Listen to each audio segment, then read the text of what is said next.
सबसे पहले नजर डालते हैं कुछ अहम खबरों पर।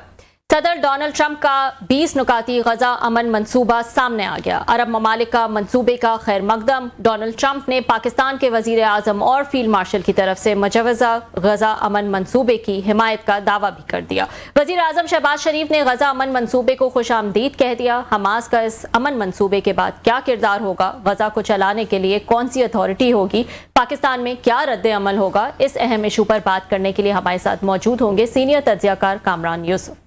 इसके अलावा मरियम नवाज के सख्त बयानात पर पीपल्स पार्टी ने खतरे की घंटी बजा दी। कौमी असेंबली इजलास से वॉकआउट। वजीर कानून आजम नजीर तारड़ ने दिल आजारी पर पीपल्स पार्टी से माफी मांग ली। ये हमारे घर का मामला है, बड़े बैठकर मसला हल कर लेंगे, खुश होने की जरूरत नहीं।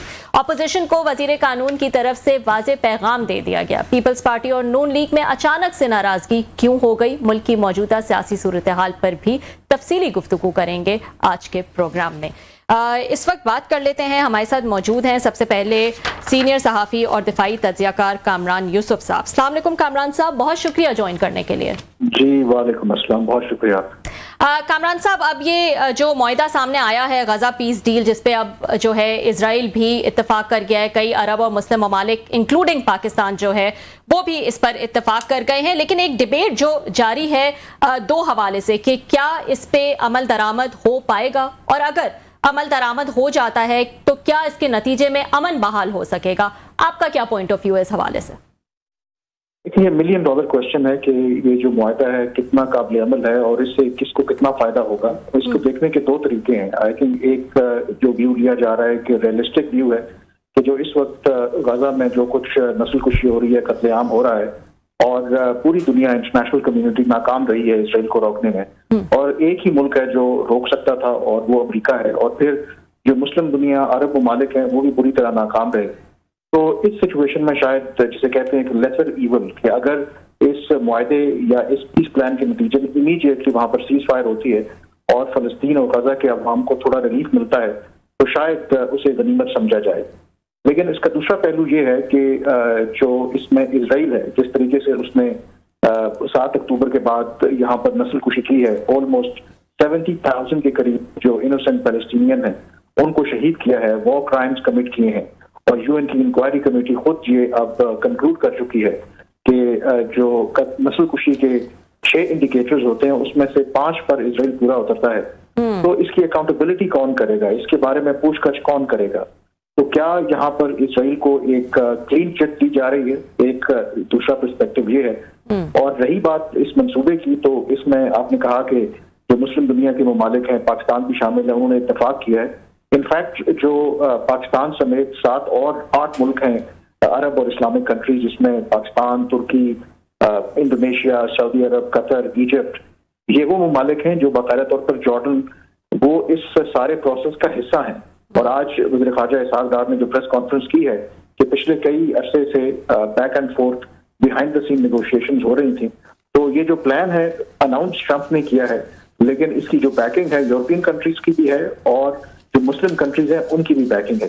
सबसे की क्वेश्चन इस वक्त यही है, क्योंकि इस प्लान को अगर आप नटशेल में देखें तो इसका मतलब है कि जो हमास है गजा के अंदर, उससे कहा गया है कि आप गैर मशरूत तौर पर सरेंडर करें। अब हमास अभी तक जो इतलात आ रही हैं उन्होंने इंडिकेट किया है कि वो इस मंसूबे को स्टडी कर रहे हैं, लेकिन कुछ ऐसी इतलात भी हैं कि शायद करंट फॉर्म के अंदर वो इस मंसूबे को नहीं मानेंगे। तो सबसे बड़ा सवाल तो यही है कि प्लान जितना मर्जी अच्छा हो, क्या इस पर अमल दरामद होगा?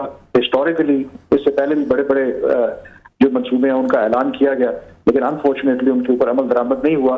तो यहाँ पर भी कुछ ऐसी सूरत हाल नजर आ रही है। कामरान साहब, जो पावर डायनामिक्स है इस वक्त दुनिया भर का, उसको देखते हुए आपको लगता है कि ये तमाम अरब और मुस्लिम ममालिक जिनको शामिल किया गया और एक प्लान जो है वो बनाया गया, वो इस वक्त क्योंकि नेतन्याहू पे आलमी प्रेशर जो है वो इस कदर बढ़ चुका था, यूरोप के हवाले से भी और दूसरी जगहों से भी, तो एक प्रेशर डालकर एक बेहतर प्लान या एक बेहतर डील जो है उस पे प्रेशराइज कर सकती थी मुस्लिम दुनिया जब वो ट्रंप के साथ बैठे होंगे, जब इस प्लान पे कोई बात हुई होगी, तो ये जो पॉइंट सामने आए 20 पॉइंट्स, बेहतर पॉइंट्स जो है वो सामने आ सकते थे। इसमें पाकिस्तान के वज़ीर ख़ारजा ने जो कुछ डिटेल्स शेयर की हैं, उनका यही कहना था जो पहले ओरिजिनल ड्राफ्ट अमेरिका की तरफ से सामने आया था तो वो शायद इतना ज्यादा इजराइल के हक में था, और जो पाकिस्तान समेत बाकी जो मुस्लिम दुनिया के ममालिक थे उनकी शमूलियत की वजह से कुछ ऐसे नुकात जो हैं उनको चेंज किया गया। मसलन इससे पहले आपको पता है कि इवन अमेरिकी सदर ट्रंप भी सपोर्ट करते थे कि गजा से तमाम जो फलस्तीनी हैं वो निकल जाएं, वहां पर वो बड़ा एक रियल स्टेट के मंसूबे की बात कर रहे थे। जो इजराइल है मुकम्मल तौर पर कब्जे की बात कर रहा था, लेकिन इस 20 नुकाती पीस प्लान को देखें तो उसमें डिस्प्लेसमेंट की बात नहीं की गई, यानी कि जो गजा में फलस्तीनी हैं उनको जबरदस्ती वहां से निकाला नहीं जाएगा।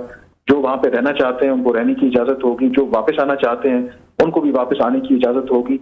और इस प्लान के तहत जो इजराइल है वो गजा के ऊपर कब्जा नहीं करेगा। अब ये वो नुकात हैं जो मुस्लिम दुनिया के ममालिक हैं वो कहते हैं कि उनके हिसाब से एक डिप्लोमेटिक सक्सेस है। फिर इसका जो 19वां नुक्ता है अगर उसको देखें तो उसमें जिक्र किया गया है कि जो जरूरी इस्लाहात की जाएंगी फलस्तीन के अंदर, और उसके बाद फिर जो हक खुद इरादियत और स्टेटहुड की तरफ बढ़ा जाएगा। अगेन यहाँ पर जो इस मंसूबे को सपोर्ट कर रहे हैं वो कहते हैं कि यहाँ पर एक अपॉर्चुनिटी है 2 स्टेट सोल्यूशन की। लेकिन जो सबसे की क्वेश्चन यहाँ पर है कि ये तो कहा गया है कि अगर हमास ने इस मुआहदे को या इस पीस प्लान को एक्सेप्ट ना किया तो फिर इजराइल जो है उसको ये हक हासिल होगा कि वो मुकम्मल तौर पर हमास को खत्म करने के लिए जो भी इकदाम करेगा उसको अमेरिका सपोर्ट करेगा। लेकिन सवाल ये है कि इजराइल अगर इस मुआहदे की पासदारी नहीं करता, इसके हवाले से ये जो 20 नुकाती प्लान है ये बिल्कुल खामोश है, कोई इसका जिक्र नहीं है।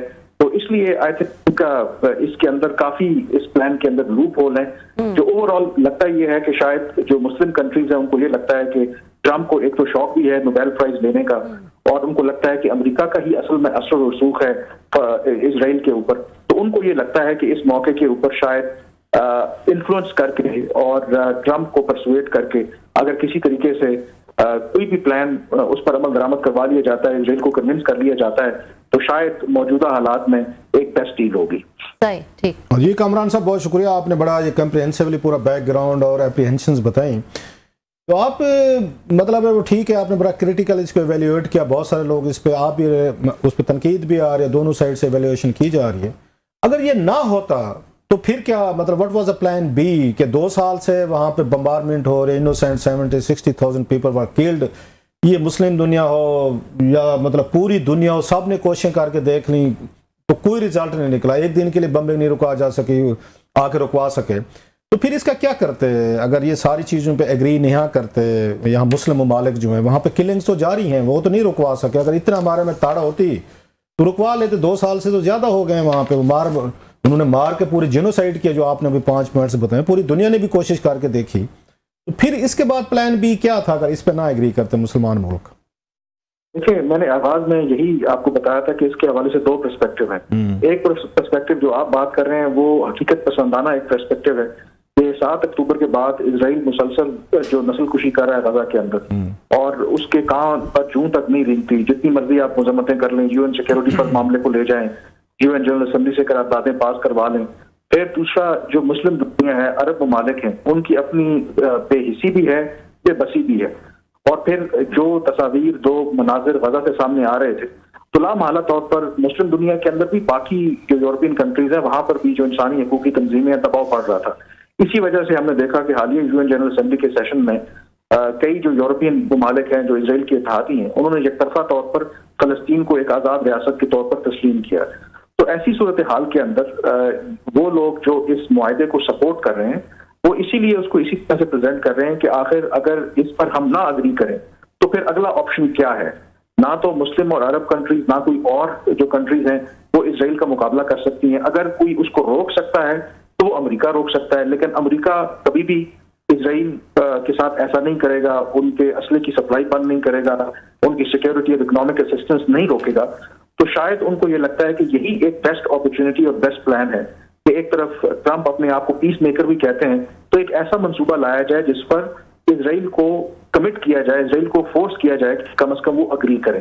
तो शायद मौजूदा सूरत हाल में यही एक, जैसे मैंने कहा कि जो इस मंसूबे की हिमायत कर रहे हैं, एक बेस्ट डील है। बट दूसरी तरफ जैसे मैंने कहा कि जो एक क्रिटिकल व्यू है कि ये तो फिर बड़ा आसान तरीका है कि कोई भी कल मुल्क 70,000 आप लोगों को मार दें, नस्ल कुशी करें, वॉर क्राइम कमिट करें, आपके खिलाफ आईसीजे ने वारंट भी जारी किए हों, लेकिन you just simply get away with it और आप एक पीस करके आप निकल जाएं वहां से।